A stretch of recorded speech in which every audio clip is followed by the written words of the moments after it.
Hello everyone, मैं Arvind general classes में आपका स्वागत करता हूं। बीएड एग्जाम 2022 की अगर हम बात करें तो राजस्थान विश्वविद्यालय का नोटिस जारी हो चुका है। 4 वर्षीय BSc BEd, BA BEd intermediate course की जो एग्जाम्स हैं और 2 वर्षीय बीएड की जो एग्जाम है वो 17 अगस्त से स्टार्ट हो सकती है, ऐसा नोटिस जारी हो चुका है। तो 17 अगस्त से आपकी एग्जाम स्टार्ट हो रही है, तो जल्दी आपका टाइम टेबल जारी हो जाएगा और एडमिट कार्ड भी आ जाएंगे। तो अब बात यह कि जो बीएड जो एग्जाम्स हैं इसमें भी मार्क्स आपको लाने पड़ेंगे, अच्छे मार्क्स लाने पड़ेंगे। वैसे काफी विद्यार्थी कहते हैं सर बीएड की एग्जाम की जो मार्क्स है वो क्या काम आते हैं, लेकिन भाई मार्क्स तो कोई भी एग्जाम हो उसके काम आते हैं। तो काफी सारे बच्चे कमेंट कर रहे हैं सर थोड़ा एग्जाम पैटर्न और लिखने का तरीका बता दो, क्योंकि राजस्थान विश्वविद्यालय में आपको कितना याद है वो तो इंपॉर्टेंट है ही है, लेकिन आप कैसे लिखते हैं ये भी बहुत इंपॉर्टेंट है। तो भाई लिखने का तरीका और आप किन किन बातों को ध्यान रखें जिससे कि आपके कंप्लीट जो मार्क्स हैं वो आए, पूरे में से पूरे मार्क्स लेके आए। तो इस वीडियो को आपको एंड तक देखना है। जिसने अब तक चैनल को सब्सक्राइब नहीं किया गाइस, वो चैनल को सब्सक्राइब करें, बेल आइकन को प्रेस करें, जिससे आने वाली सभी वीडियो का नोटिफिकेशन आप तक पहुंच जाए। आइए वीडियो को स्टार्ट करते हैं। तो सबसे पहले मैं आपको बताना चाहूंगा, मैंने कुछ पॉइंट लिखे हैं।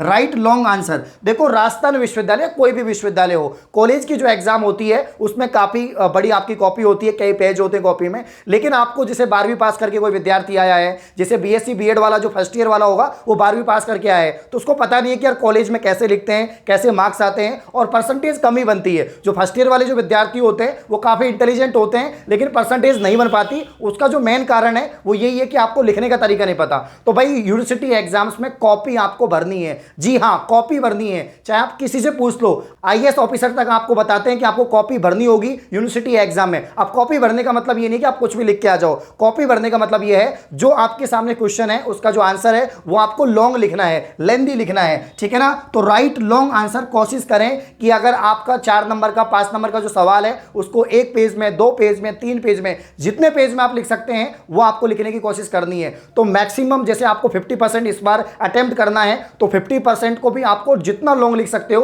उतना लॉन्ग लिखने की कोशिश करनी है। इसके अलावा जो यहां पर right answer to the point तो आपको लिखना ही है। तो कॉलेज एग्जाम की जो कॉपी है उसके अंदर टू द पॉइंट आपको लिखना है, यानी जो सवाल आपसे पूछे गए हैं उनके जो फैक्ट हैं वही आपको लिखने हैं, और टॉपिक बना बना के आपको लिखने हैं जिससे कि आप ज्यादा से ज्यादा पेज भर सकें। काफी बार क्या होता है कि हमें इतना पता होता है 4 लाइन का आंसर है, हमने लिख दिया, वो 4 लाइन में उसको आप 8 लाइन में भी कर सकते हो अगर उसको पॉइंट बनाकर आप लिख रहे हो। तो यहां पर जो सेकंड पॉइंट बहुत इंपॉर्टेंट है कि right answer to the point बनाकर लिखो, अंडरलाइन करके लिखो, ये इंपॉर्टेंट हो जाता है। चॉइस ऑफ क्वेश्चन की बात करें कि आप कौन सा क्वेश्चन पहले अटेम्प्ट करें जिससे कि एग्जाम पर अच्छा इंपैक्ट जाए। आपको वही सवाल करना है जो आपको अच्छे से आ रहा है, चाहे कोई सा भी नंबर का हो, सीक्वेंस चाहे गड़बड़ हो जाए कोई दिक्कत नहीं है, लेकिन आपको पहले पेज में, दूसरे पेज में, तीसरे पेज में उन क्वेश्चंस का आंसर लिखना है जो आपको अच्छे से आ रहा है। उसका बहुत अच्छा प्रभाव पड़ता है। इतना टाइम नहीं होता एग्जामिनर के पास में कि आपकी पूरी कॉपी को देखे, हर सवाल को देखे, हर आंसर को देखे, इतना टाइम नहीं होता है।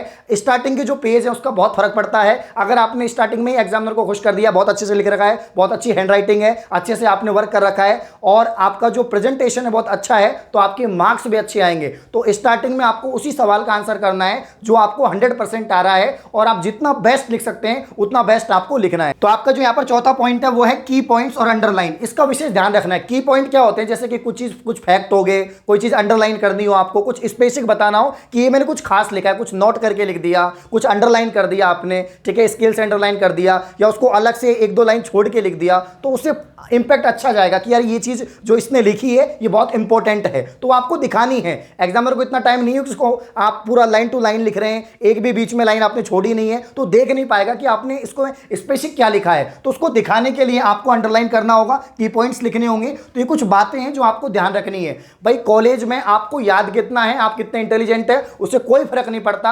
आप कितनी कॉपी भर रहे हैं, आप कितना अच्छा लिख रहे हैं, कितना लेंथी लिख रहे हैं, उससे फर्क पड़ता है। तो ये बात आपको याद रखनी है। वापस से बता देता हूं, राइट लॉन्ग आंसर जितना लॉन्ग लिख सकते हैं, 2 पेज, 3 पेज, 4 पेज, एक सवाल को उतना लिखना है। Right answer to the point बना बना के लिखो, ठीक है ना। सबसे पहले आपको कॉपी में वही आंसर लिखना है जो सबसे अच्छा आता है, आपको 100% आपको श्योर है कि इसमें कोई गलती नहीं होगी, कोई मिस्टेक नहीं होगी, तो आपको वही करना है और की पॉइंट्स का ध्यान रखना है। इसके अलावा अशुद्धियां कम से कम करना, काटाफीसी मत करना, इन चीजों का आप लोगों को ध्यान रखना है। अगर ऐसा आपने किया तो आपके मार्क्स बढ़िया आने वाले हैं, ठीक है। और बीएड में इतना कोई टफ होता भी नहीं है, बहुत आसान आपको लैंग्वेज में आंसर्स करने होते हैं। काफी बार क्या होता है जब हम एग्जाम देने जाते हैं तो गड़बड़ी हो जाती जाती है जल्दीबाजी में। आपको जल्दीबाजी नहीं करनी है, आपके पास जो कॉपी आई है, जो पेपर आया है, उसको अच्छे से फिल करना है, जो भी डिटेल्स हैं, और अच्छे से पढ़ना है। एक बार पूरे पेपर को पढ़ लो, कौन कौन से क्वेश्चन आपको आ रहे हैं, क्योंकि इस बार आपको चयन करना है, पूरा पेपर अटेम्प्ट नहीं करना। पेपर तो 100% ही आएगा, आपको अटेम्प्ट 50% करना है। तो आप वो क्वेश्चन का आंसर करना है आपको जो आपको अच्छे से आ रहा है, जिसको आप पढ़ के जा रहे हैं।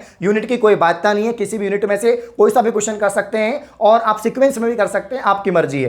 कोई सा भी सवाल करो, बस आपको 50% पेपर अटेम्प्ट करना है। और जो पॉइंट मैंने आपको बताया इस वीडियो के अंदर, वो आपको ध्यान रखनी, तो पूरे में से पूरे नंबर आपके आ जाएंगे। फिर भी कोई डाउट है तो मैंने बहुत सारी वीडियो बना रखी है, बीएससी के ऊपर मैंने काफी सारी वीडियो बना रखी है, बीएससी में कैसे लिखें, इसके अलावा आपके जो एग्जाम पैटर्न है, जो सिलेबस है, उसको भी मैंने समझा रखा है। तो उन वीडियोस का लिंक मैं आपको डिस्क्रिप्शन में दे दूंगा। तो इस प्रकार की और वीडियो पाने के लिए आप चैनल को सब्सक्राइब करें। धन्यवाद।